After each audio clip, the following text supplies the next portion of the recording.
Hi hello, ഇന്ന് നമ്മൾ ഒരു കേക്ക് വ്ളോഗായിട്ടാണ് കേട്ടോ വന്നിട്ടുള്ളത്. അപ്പോൾ ഇത് നമ്മൾ 2 kg വെയിറ്റ് വരുന്ന ഒരു ടോൾ കേക്കാണ്. 7 ഇഞ്ചിലാണ് കേട്ടോ ബേക്ക് ചെയ്തിട്ടുള്ളത്. അപ്പോൾ നമ്മളെ ഫ്രണ്ടിനുള്ള കേക്കാണ്. അവൾ എല്ലാ കളേഴ്സും അത്യാവശ്യം ഡാർക്ക് കളറിൽ കൊടുക്കാൻ പറഞ്ഞിട്ടുണ്ടായിരുന്നു. അപ്പോൾ നമ്മൾ ഇപ്പോൾ നൈറ്റിലാണ് കേട്ടോ ഈ ഒരു കേക്ക് സെറ്റ് ചെയ്യണത്. ഈവനിങ്ങിൽ കൊടുക്കാൻ പറഞ്ഞൊരു കേക്കായിരുന്നു. നമ്മൾ പെട്ടെന്നൊരു ഹോസ്പിറ്റൽ കേസ് വന്നപ്പോൾ അവിടെ പോയപ്പോൾ തിരിച്ച് വരാൻ നല്ല ലേറ്റായി പോയിട്ടാണ്. അപ്പോൾ അത് അവളുടെ അടുത്ത് പറഞ്ഞിരുന്നു. പക്ഷേ നമ്മളിതൊക്കെ സെറ്റ് ചെയ്തിട്ട് കഴിഞ്ഞപ്പോക്കിന് ടൈം ലേറ്റായി.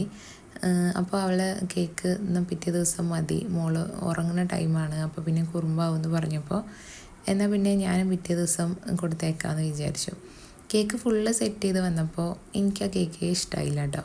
അപ്പോൾ ഞാൻ വിചാരിച്ചു മോർണിംഗിൽ എന്നാൽ പിന്നെ ഇതൊക്കെ ഒന്ന് ചേഞ്ച് ചെയ്തെടുക്കുക, കളേഴ്സൊക്കെ ഒന്ന് മാറ്റി കൊടുക്കാമെന്ന് വിചാരിച്ചു. ഞാൻ അതിൻ്റെ ടോപ്പേഴ്സൊക്കെ അതിമൊന്നൊന്ന് മാറ്റി വെച്ചിട്ടുണ്ട് കേട്ടോ. അപ്പോൾ ഈ ഒരു കളേഴ്സ് കുറച്ച് ഓവർ ഡാർക്കായ പോലെ തോന്നി. അപ്പോൾ മുകളിൽ വെക്കുന്ന ടോപ്പേഴ്സൊക്കെ ഒന്ന് ഹൈലൈറ്റ് ചെയ്ത് നിൽക്കാത്ത പോലെ തോന്നി. അപ്പോൾ ഞാൻ ഇതിൻ്റെ കളേഴ്സ് മാറ്റിയിട്ട് മോളുടെ ഡ്രസ്സിൻ്റെ സെയിം കളറാക്കി കൊടുക്കുകയാണ് കേട്ടോ. ഡ്രസ്സിൻ്റെ കളറിൽ ഈ 2 കോമ്പിനേഷനിലാണ് ഉണ്ടായിട്ടുണ്ടായിരുന്നു. അപ്പോൾ നമ്മൾ ആ ഒരു കളേഴ്സിൽ മൊത്തത്തിൽ ക്രീം കൊടുക്കുകയാണ് കേട്ടോ. ഇത് അവൾ നമ്മളെ അടുത്ത് പറഞ്ഞതല്ല, അവളിതൊന്നും അറിയില്ല കേട്ടോ. നമ്മളെ ഇഷ്ടത്തിന് ചെയ്യാണ്. എനിക്കെന്തായാലും അന്ന് ഓർഡേഴ്സ് ഇല്ല. എനിക്കെന്തായാലും ആ ചെയ്ത വർക്കൗട്ട് ഇഷ്ടമാവുകയും ചെയ്തില്ല. അപ്പോൾ ഞാൻ ആദ്യമായിട്ടാണ് കേട്ടോ ഇങ്ങനെ ഒരു കേക്ക് ചെയ്തതൊക്കെ ഒന്ന് റീഅറേഞ്ച് ചെയ്യണത്.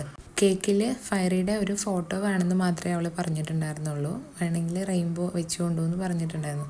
അപ്പോൾ നമ്മൾ ഫയറി വെച്ചിട്ട് റെയിൻബോസൊക്കെ വെച്ച് കൊടുത്തു കേട്ടോ. നമ്മൾ ആദ്യം ചെയ്ത കേക്കിൽ നിന്ന് നെയിം കൊടുത്ത കളർ നമ്മൾ ചേഞ്ച് ചെയ്തിട്ട് ഈ ഒരു പിങ്ക് കളറാക്കിയിട്ടോ. ഇതൊന്നുകൂടി ഹൈലൈറ്റ് ചെയ്ത് നിൽക്കാൻ വേണ്ടിയിട്ട് നമ്മൾ ആദ്യം ചെയ്തത് ഒരു യെല്ലോ കളറായിരുന്നു, അത് ചേഞ്ച് ചെയ്തിട്ട് ഈ ഒരു കളറാക്കിയതാണ് കേട്ടോ. അപ്പോൾ ഈ ഒരു കേക്കിൽ നമ്മൾ അതിൽ നിന്നെടുത്ത ഓരോ ടോപ്പേഴ്സും അറേഞ്ച് ചെയ്ത് കൊടുക്കാൻ നോക്കുന്നുണ്ട്. പക്ഷേ എനിക്കത് ഇഷ്ടമാവാത്തതുകൊണ്ട് നമ്മൾ അതിന് മാച്ചാക്കിയിട്ട് ഓരോന്ന് ചെയ്ത് നോക്കുകയാണ് കേട്ടോ. അപ്പോൾ നമ്മൾ ഇതിൽ എക്സ്ട്രാ ആഡ് ചെയ്തത് ഈ ഒരു ഫോക്സ് ബോൾസ് ആയിരുന്നു. അത് നമ്മൾ ആദ്യം ചെയ്ത കേക്കിൽ ഉണ്ടായിട്ടില്ല കേട്ടോ. പിന്നെ നമ്മൾ ഫോണ്ടൻറ്റിൻ്റെ ഫ്ലവേഴ്സൊക്കെ നമ്മൾ ഇതിൽ വെച്ച് കൊടുത്തില്ല. അത് എനിക്ക് കുറച്ച് ഓവറായിട്ട് തോന്നി. അപ്പോൾ അതുകൊണ്ട് അത് ഞാൻ റിമൂവ് ചെയ്ത് കളഞ്ഞു. ഈ ഒരു കേക്കും മോളുടെ ഡ്രസ്സും തമ്മിൽ നല്ല മാച്ചായിരുന്നു. ഫോട്ടോസൊക്കെ നല്ല അടിപൊളിയായിരുന്നു കേട്ടോ. പക്ഷേ ഇത് ചെയ്ത് വന്നപ്പോൾ 2 കേക്കും നോക്കിയപ്പോൾ അനിയത്തിക്ക് ഇഷ്ടമായത് ആ കേക്കായിരുന്നു കേട്ടോ. എനിക്കിതാ ഇഷ്ടമായി. നിങ്ങൾക്ക് ഏതാ ഇഷ്ടമായെന്ന് കമൻറ്റ് ചെയ്യണേ. പിന്നെ നമ്മൾ അടുത്ത ദിവസമായിട്ട് നമുക്ക് ഈ ഒരു മിനി കേക്കാണ് കേട്ടോ സെറ്റ് ചെയ്യാനുള്ളത്. ഇതൊരു 1/2 kg വരുന്ന കേക്കാണ്. നമുക്കിത് സർപ്രൈസായിട്ട് കൊടുക്കാനുള്ളൊരു കേക്കാണ് കേട്ടോ. നമ്മുടെ ജസ്നിയത്താക്ക് നമ്മൾ ഗൾഫിൽ നിന്ന് ഒക്കെ മെസ്സേജ് അയച്ചിട്ട് പറഞ്ഞായിരുന്നു സർപ്രൈസായിട്ട് കൊടുക്കാനുള്ളത്. അപ്പോൾ ഈ ഒരു കേക്ക് മാത്രമല്ല, കൂടെ ഒരു ഹാമ്പർ ഉണ്ട് കേട്ടോ. അത് അനിയത്തിയാണ് സെറ്റ് ചെയ്യണത്. അത് അവൾക്ക് കിട്ടിയ ഓർഡറാണ്.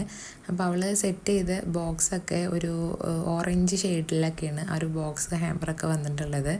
അപ്പോൾ ആ ഒരു കളറിൽ ഇന്ന് ചെയ്യാമെന്ന് വിചാരിച്ചിട്ട് ഞാൻ ഓറഞ്ച് കളറിലുള്ള ഫ്ലവേഴ്സാണ് കേട്ടോ വെച്ചിട്ടുള്ളത്. അപ്പോൾ ചെറിയ കേക്ക് ആയതുകൊണ്ട് തന്നെ നമുക്ക് ഒരുപാട് ഡെക്കറേഷൻ ചെയ്യാനില്ല. എന്നാൽ പിന്നെ കുറച്ച് ക്യൂട്ടായിക്കോട്ടെ എന്ന് വിചാരിച്ചു ഞാനൊരു ഹാർട്ട് ഷേപ്പൊക്കെ വെച്ച് കൊടുത്തിട്ടുണ്ട് കേട്ടോ. പിന്നെ നമ്മൾ ഗോൾഡൻ്റെ ലീഫ് എടുത്തിട്ട് നമ്മളെല്ലാ എഡ്ജസിലും കൂടി ഒന്ന് കവർ ചെയ്ത് കൊടുത്തിട്ടുണ്ട്.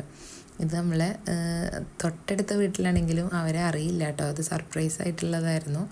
ശരിക്കും അവർ സർപ്രൈസ് ആയി പോയിട്ടോ. നമ്മൾ ഇതുവരെയും സർപ്രൈസ് കേക്ക് ഉണ്ടാക്കുക എന്നല്ലാതെ നമ്മൾ കൊണ്ടുപോയി എടുക്കാറില്ല. ആദ്യമായിട്ടാണ് ഞാൻ ഡയറക്റ്റ് കൊണ്ടുപോയി കൊടുത്തത് കേട്ടോ. അപ്പോൾ കേക്ക് വന്നിട്ട് 1/2 kg ആയിരുന്നു. ബ്ലാക്ക് ഫോറസ്റ്റ് ആയിരുന്നു ഫ്ലേവർ വന്നിട്ട്. ഇന്നത്തെ കേക്കൊക്കെ ഇഷ്ടമാണെങ്കിൽ നമ്മുടെ ചാനലൊന്ന് സബ്സ്ക്രൈബ് ചെയ്യണേ.